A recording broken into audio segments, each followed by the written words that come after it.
दर्शकवृन्द नमस्कार। जनधारणा खबरको युट्युब च्यानलमा यहाँहरूलाई स्वागत गर्न चाहन्छु। म निमकान्त पाण्डे।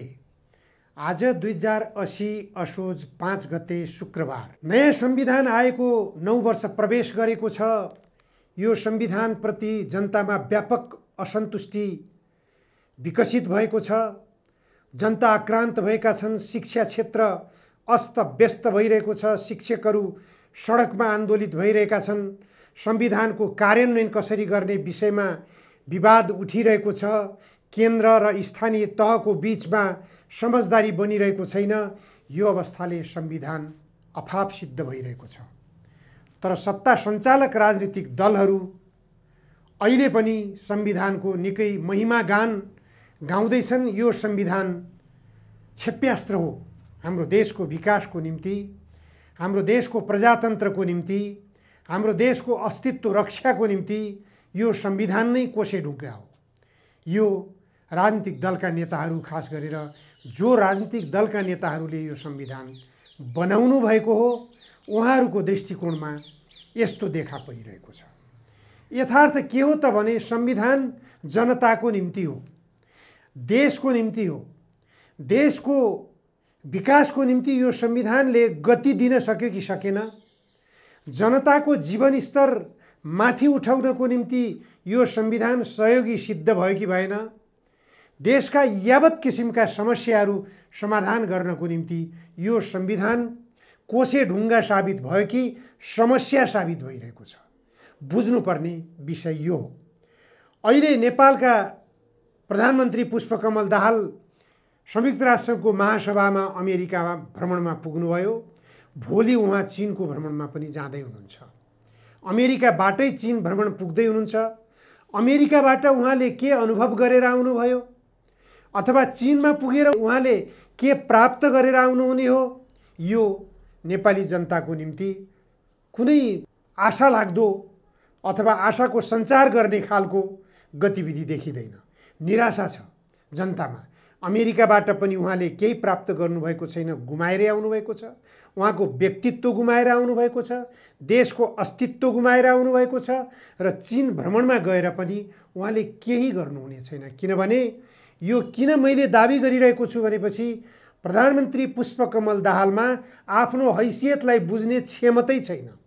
त्यो क्षमता नभएको हुनाले आफ्नो देशको हैसियत त झन् बुझ्ने कुरै भएन। जसले आफ्नो व्यक्तित्वलाई बुझ्न सक्दैन, कुन धरातलमा उभिएको छ प्रचण्डको व्यक्तित्व, सबभन्दा पहिले प्रचण्डले आफ्नो व्यक्तित्वलाई बुझ्न जरुरी हुन्थ्यो। त्यो आफ्नो व्यक्तित्वलाई बुझ्न नसक्ने व्यक्तिले यो देशको धरातललाई बुझ्न सक्दैन। देशको हैसियत कहाँ छ, देशको धरातल कहाँ छ, त्यो बुझ्न सक्दैन। जसले आफूलाई कमजोर ठान्दछ उसले देशलाई कमजोर ठान्नु स्वाभाविक हुन्छ।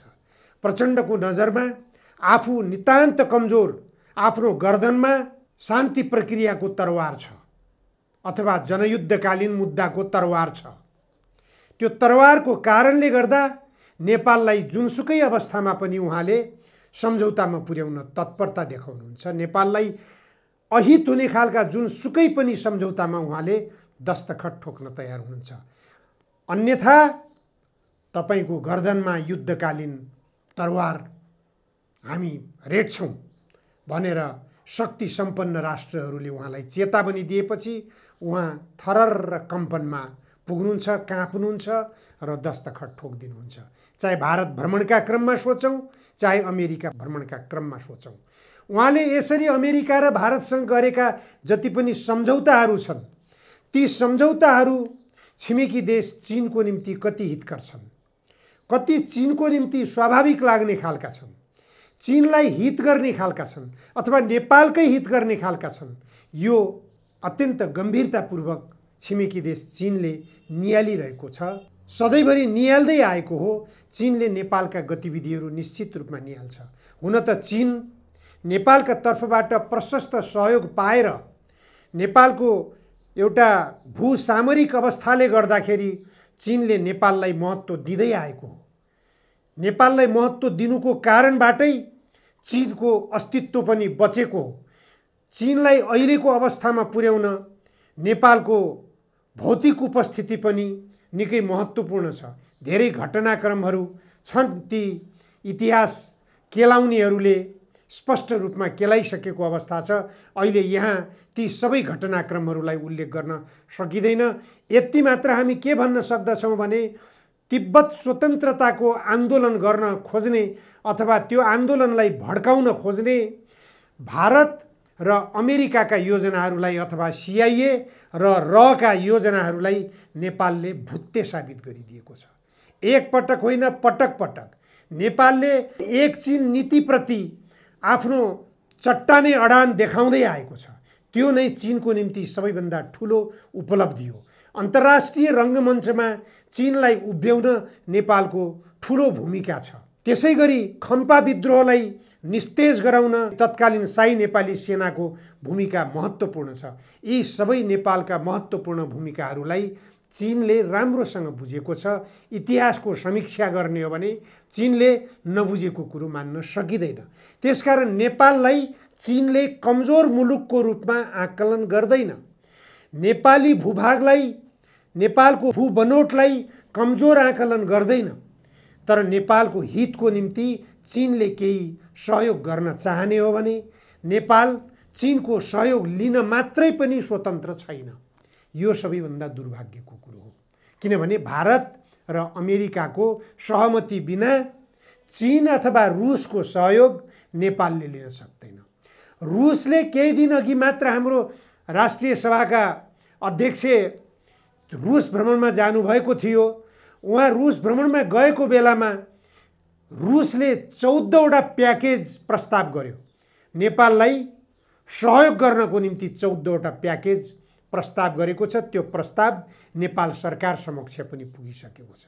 सहयोगको निम्ति जो प्रस्ताव गर्यो ती 14वटा मध्येमा एउटा निकै महत्त्वपूर्ण प्रस्ताव रहेको छ कि काठमाडौँ उपत्यकालाई मेट्रो रेलको सहयोग गर्ने, मेट्रो रेलको निम्ति उसले योजना तर्जुमा गर्ने र लगानी गर्ने पनि प्रस्ताव गर्यो। तर रुसको सहयोग नेपालले स्वीकार गर्न सक्दैन। किन सक्दैन?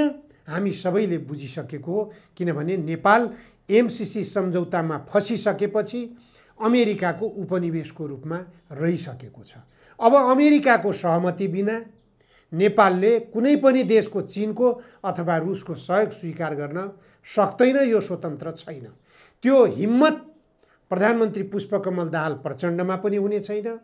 भोलि बन्न सक्ने प्रधानमन्त्रीका रूपमा माधव कुमार नेपाल शेरबहादुर देउवामा पनि हुने छैन। त्यसपछि आउन सक्ने कुनै पनि अहिलेका राजनीतिक दलका सम्भावित प्रधानमन्त्रीको सूचीमा देखिने व्यक्तिहरू कसैले पनि त्यो हिम्मत गर्न सक्ने अवस्था देखिँदैन। अहिले IPS अन्तर्गतको सैनिकहरूको भेला भारतमा हुँदैछ पर्सि 7 गतेदेखि। त्यो भेलामा नेपालले पनि उपस्थिति जनाइरहेको छ। यो भेलामा निश्चित रूपमा चीनको पनि सहमति हुँदैन। उसको असहमति भएर नेपालले केही फरक महसुस गर्दैन। फेरि रुसको पनि सहमति हुने छैन। चित्त दुखाइ पक्कै पनि हुनेछ। तर नेपालका राजनीतिक दलका नेताहरूले बिर्सिरहेका छन्, नेपालका प्रधानमन्त्री पुष्पकमल दाहालले बिर्सिरहेका छन् कि नेपाल असंलग्न राष्ट्रहरूको सदस्य हो भन्ने कुरा। असंलग्न राष्ट्रहरूको सदस्यको हैसियतले यसरी कुनै शक्ति मुलुकतर्फ फरक्क कोल्टे फर्केर लम्पसार पर्न शोभा दिन्छ कि दिन्न? के 1-2 जना व्यक्तिहरूको लहरको आधारमा नेपाललाई फसाउने हो? यसतर्फ नेपालका राजनीतिक दलका नेताहरूले गम्भीरतापूर्वक नेपालको संवेदनशील अवस्थालाई बुझ्न सकिरहेको देखिँदैन। बुझे पनि बुझ पचाइरहेको अवस्था देखिन्छ। हामीले सानो मुलुक, सानो जनसङ्ख्या भएको मुलुक भनेर हेपिएर बस्नुपर्ने कारण के हो भने हाम्रा देशका राजनीतिक दलका नेताहरूको निरीहताको कारणले गर्दा हो। केही दिन अगाडि हामीले जानकारी पाइरहेका छौँ अहिले अत्यन्त चर्को रूपमा द्वन्द्व बढिरहेको छ क्यानाडा र इन्डियाको बिचमा। इन्डिया लगभग 1.5 अरब जनसङ्ख्या भएको मुलुक हो। क्यानाडा हाम्रो देशको जनसङ्ख्याभन्दा 1 करोडले माथि रहेको अथवा 4 करोड मात्र जनसङ्ख्या भएको मुलुक हो। गत वर्षको जनगणनाले क्यानाडाको जनसङ्ख्या 4 करोड भनेर निर्धारण गरेको छ। 4 करोड जनसङ्ख्याको प्रतिनिधित्व गर्ने क्यानाडाली मुलुकका प्रधानमन्त्री जस्टिन टुडोले इन्डियाका प्रधानमन्त्री नरेन्द्र मोदीलाई 1.5 अरब जनसङ्ख्याको नेतृत्व गर्ने प्रधानमन्त्री नरेन्द्र मोदीलाई चेतावनीयुक्त भाषामा उहाँले भनिदिनुभयो, मेरो देशको नागरिक सरदार भएकै कारणले गर्दा खालिस्तान स्वतन्त्रता आन्दोलनमा सहयोग पुर्याएको आतंकवादी हो भन्ने सूचीमा भारतले राख्यो। क्यानाडाली भूभागमै आएर निज्जरको हत्या गर्यो भारतले। यत्रो गम्भीर आरोप क्यानाडाली प्रधानमन्त्रीले सार्वजनिक रूपमै लगाइदिनु भयो। त्यो उहाँले लगाउनु भएको आरोप विश्वव्यापी भएको छ। अहिले विश्वव्यापी रूपमा यो सवालमा इन्डियाका प्रधानमन्त्री नरेन्द्र मोदी एकलकाटे भइरहनु भएको छ। कुनै पनि देशले जबकि चीन विरुद्ध भारतलाई भड्काउन तत्पर रहेर लागेका अमेरिका, ब्रिटिस लगायतका मुलुकहरूले पनि क्यानाडाली प्रधानमन्त्रीको आवाजलाई साथ दिएका छन्, नरेन्द्र मोदीलाई बिल्कुलै प्रतिरक्षात्मक बनाइदिएका छन्। यो सवालमा क्यानाडाली नागरिकको हत्या गर्न क्यानाडामै पुगेर भारतीय खुफिया एजेन्सीले सफलता हासिल गर्यो। त्यसो त नेपालमा कैयौँ पटक नेपालीहरूको हत्या गर्न भारतीय रका एजेन्टहरू नेपालमा प्रवेश गरेका छन्।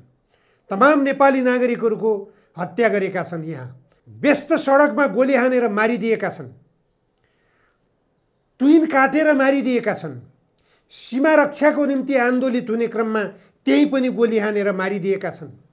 तर नेपाल सरकार मौन छ, प्रतिक्रियाविहीन छ, कुनै प्रतिक्रिया जनाउँदैन।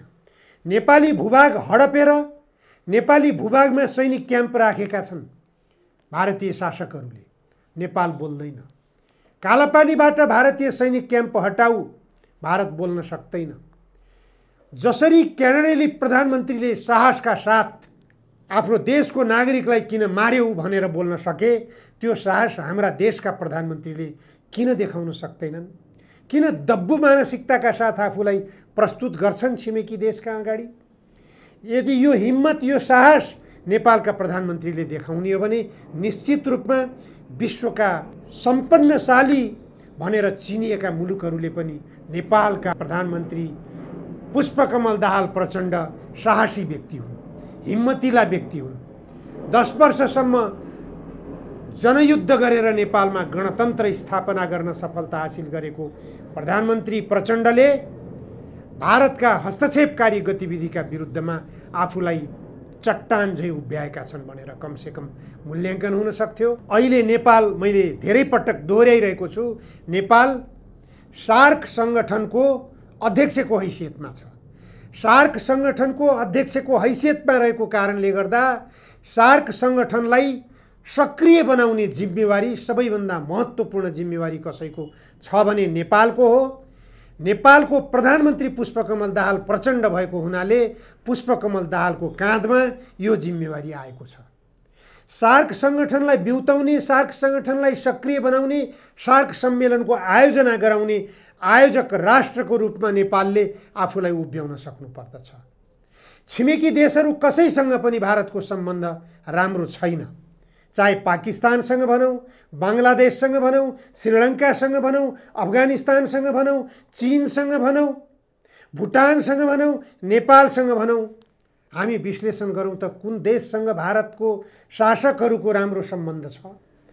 कुनै देशसँग राम्रो सम्बन्ध बनाउन नसकेको भारतलाई एक्लो बनाएर नेपालले सार्क सङ्गठनको सम्मेलनको आयोजना गर्न किन नसक्ने?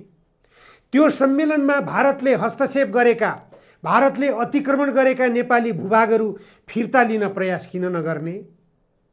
सन् 50 को सन्धिको धारा 8 ले स्पष्ट रूपमा उल्लेख गरेको तत्कालीन भारतका ब्रिटिस शासकहरूसँग तत्कालीन नेपालका शासकहरूले गरेको सुगौली सन्धि मातहतबाट गुमेको नेपाली भूभाग, टिस्टादेखि काँगडासम्मको भूभाग फिर्ता गराउनको निम्ति त्यो सुगौली सन्धि खारेज भइसकेको छ भनेर लेखिएको सन् 50 को सन्धिको धारा 8 को व्याख्या गराउन सार्क सम्मेलनमा प्रवेश किन नगर्ने?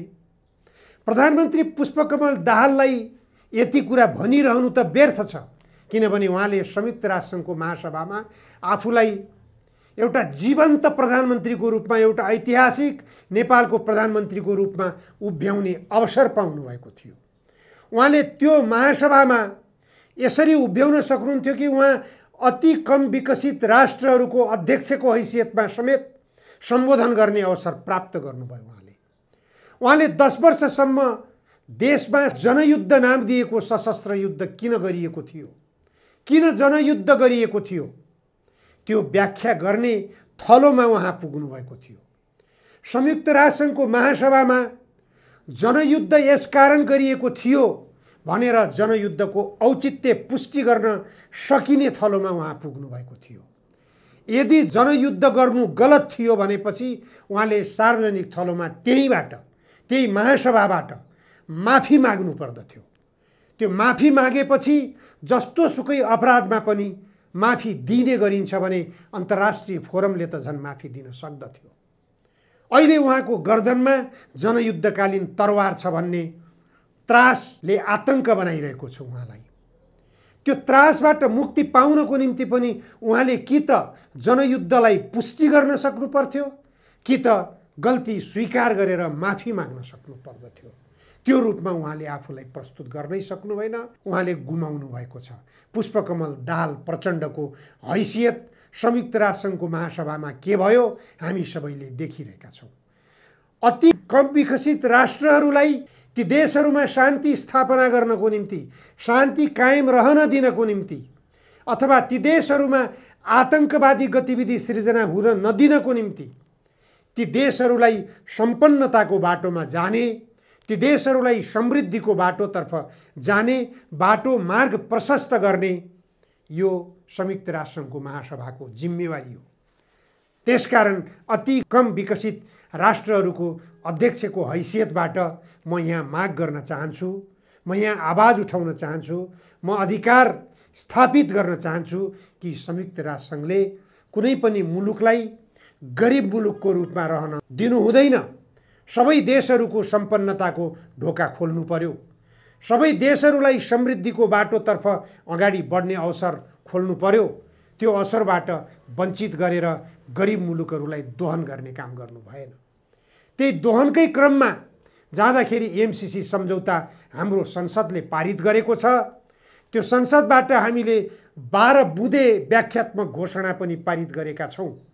म संयुक्त राष्ट्रसङ्घको महासभा मार्फत अनुरोध गर्न चाहन्छु, एमसीसी सम्झौताको दोस्रो पक्ष अमेरिकाले त्यो व्याख्यात्मक घोषणाको 12 बुँदे हाम्रो घोषणा पत्रलाई स्वीकार गर्नुपर्दछ, स्वीकार गरोस्। यति आवाज पुष्पकमल दाहाल प्रचण्डले नेपालको प्रधानमन्त्रीको हैसियतबाट त्यो महासभामा बोल्न सक्दिएको भए उहाँको गर्दन के छिमलेर छोड्थ्यो अमेरिकाले? किन यो रूपमा आफूलाई प्रस्तुत गर्न सक्नु भएन? उहाँले 10 वर्षसम्म सशस्त्र युद्ध गरेर 17,000 नेपाली जनताको गर्दन रेट्न, उनीहरूको रगत बगाउन सफल भएको प्रधानमन्त्रीले आफ्नो गर्दन रेटिन्छ कि भन्ने आतंकित बनेर त्यही आतंकबाट उहाँले नेपालको अस्तित्व धरापमा पारेर आउनुभएको छ। अब चीन भ्रमणबाट के आउला, के ल्याउनु होला? चीनले बचाइदिएर नेपालको राष्ट्रिय स्वाधीनता बच्ने हो? भारतले त लगिसक्यो नेपालको राष्ट्रिय स्वाधीनता। अझ म दोहोऱ्याएर भन्न चाहन्छु, चीन र भारतको बीचमा सम्झौता भएको थियो सन् 2015 मा। लिपुलेक द्विदेशीय भूमि हो कि त्रिदेशीय भूमि हो, यो कुरामा हाम्रा प्रधानमन्त्री प्रचण्डको दिमाग स्पष्ट होस्। पहिले उहाँको मानसिकता स्पष्ट हुन जरुरी छ। साहसिक मानसिकता बनाउनु पर्छ। यो त्रिदेशीय भूमिलाई हस्तक्षेप गरेर नेपालको अधिकार समेत कुण्ठित गरेर दुई देशले सम्झौता किन गरे? चीनसँग आवाज उठाउने। चीनले सार्वजनिक गरेको नक्सामा नेपाली भूभाग भारतको नक्सामा पर्ने गरिकन चीनले नक्सा किन सार्वजनिक गर्यो? यो प्रश्न उठाउन सक्नु पर्दछ। कुनै भिक्षाटन गर्नु जरुरी छैन, अधिकारको कुरा हो, सार्वभौम सत्ताको प्राप्ति हो। नेपाली जनतालाई सार्वभौम बनायौं, गणतान्त्रिक संविधान ल्यायौं भनेर नेताहरूले भन्ने गरिरहनुहुन्छ। अझ गणतन्त्र ल्याउनको निम्ति मेरो भूमिका निर्णायक छ भनेर प्रधानमन्त्री प्रचण्डले भन्ने गर्नुहुन्छ। तर तपाईहरू स्वयं सार्वभौम हुनुहुन्छ कि हुनुहुन्न? प्रधानमन्त्री पुष्पकमल दाहाल प्रचण्ड, तपाईँ स्वयं सार्वभौम हुनुहुन्छ कि हुनुहुन्न? आत्मसमीक्षा गर्नुहोस्। ऐना अगाडि आफ्नो अनुहार हेर्नुहोस्। तपाईको सार्वभौम अधिकार कहाँ छ? जब यो देशको प्रधानमन्त्री नै सार्वभौम हुँदैन, आफ्ना अभिव्यक्ति स्वतन्त्र ढङ्गले राख्न सक्दैन, आफ्नो देशको राष्ट्रिय स्वाधीनताको आवाज स्वतन्त्र ढङ्गले राख्न सक्दैन भने त्यो देश सार्वभौम हो कि होइन? जब देशको प्रधानमन्त्री नै सार्वभौम हुन सक्दैन भने त्यो देशका जनता सार्वभौम हुन सक्छन् कि सक्दैनन्? गम्भीरतापूर्वक विश्लेषण गर्नुहोस्। यो संविधानले, अहिलेको हाम्रो नेपालको संविधानले नेपाली जनतालाई सार्वभौम बनाएको छ भनेर निकै चर्को स्वरमा बोल्ने गर्नुहुन्छ तपाईहरू। तर स्वयं प्रधानमन्त्रीहरू, यो देशको सरकार सार्वभौम छ कि छैन? यदि यो देशको सरकार सार्वभौम छ, यदि यो देशका राजनीतिक दलहरू सार्वभौम छन् भने जबरजस्तीपूर्वक एमसीसी सम्झौता पारित किन गरियो? जबरजस्तीपूर्वक नागरिकता विधेयक किन पारित गरियो? यो गम्भीर प्रश्न नेपालका राजनीतिक दलका नेताहरूका सामु उपस्थित भएको छ। तपाईहरू सार्वभौम भइदिएको भए यो बाध्यात्मक अवस्था आउने थिएन। यो बाध्यात्मक अवस्था नभइदिएको भए तपाईहरूले व्याख्यात्मक घोषणाको त्यान्द्रो झुन्ड्याएर संसदबाट पारित गर्न किन पर्थ्यो र? जुन 12 बुँदे व्याख्यात्मक घोषणालाई सम्झौताको दोस्रो पक्षले स्वीकारै गरेको छैन। त्यसकारण प्रधानमन्त्री पुष्पकमल दाहाल प्रचण्डजी, आत्मसमीक्षा गर्नुहोस्। तपाईँ स्वयं सार्वभौम हुनुहुन्छ कि हुनुहुन्न? सार्वभौम अधिकार सम्पन्न प्रधानमन्त्रीको हैसियत यदि तपाईमा छ भने नेपाल राष्ट्रको राष्ट्रिय स्वाधीनता शिर ठाडो हुने गरी आफूलाई प्रस्तुत गर्नुहोस्। चाहे अमेरिका भ्रमण गर्नुहोस्, चाहे चीन भ्रमण गर्नुहोस्, चाहे भारतको भ्रमण गर्नुहोस्, चाहे विश्वका जुनसुकै मुलुकमा भ्रमण गर्न जानुहोस्, तपाईले नेपालको शिर ठाडो बनाउने गरी बोल्न सक्नुहुन्न। आफ्नो देशको हितको निम्ति कुनै प्रस्ताव राख्न सक्नुहुन्न। नेपाली जनताको शिर ठाडो गराउने गरी, नेपाली जनतालाई समृद्धिको बाटोतर्फ अगाडि बढाउने गरी, नेपाली जनतालाई संविधानको प्रस्तावनामा लेखिएको गन्तव्य समाजवादको यात्रा तय गराउन सक्नुहुन्न भनेदेखि तपाईँ सार्वभौम सम्पन्न हुनुहुन्न। हस्, आजलाई यति मात्र। धन्यवाद, नमस्कार। म निमकान्त पाण्डे।